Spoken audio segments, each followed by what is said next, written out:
Hello viewers, welcome to my mini blog. তো অনেক দিন পর আজ একটু মিনি ব্লগ শেয়ার করছি।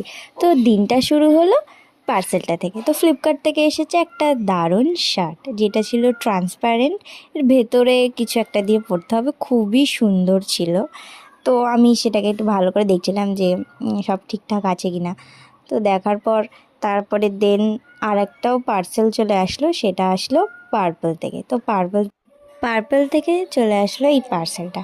এই পার্সেলটার ভিতরে যে কী ছিল আমি নিজেও জানি না, দিদিভাই অর্ডার করেছিল। তো আমি ভাবছিলাম কি থাকতে পারে।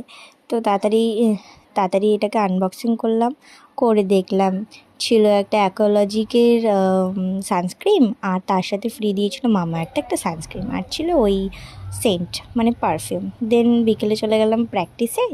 তো প্র্যাকটিস থেকে বাড়ি আসার সময় এইটুকু একটা ক্লিপ নিয়ে নিলাম।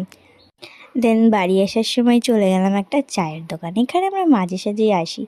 তো এসে তো আমরা এত আড্ডা মারছিলাম এই তিনজনে মিলে। তো টাকাটা আমাকেই দিতে হয়েছিল, মানে আমি ওদের ট্রিট দিয়েছিলাম, ওরা কেউ দেয়নি, প্রচণ্ড কিপটে। যাই হোক, আজকের মিনি ব্লগটা ভালো লাগলে লাইক করে দিও। বাই। আজকে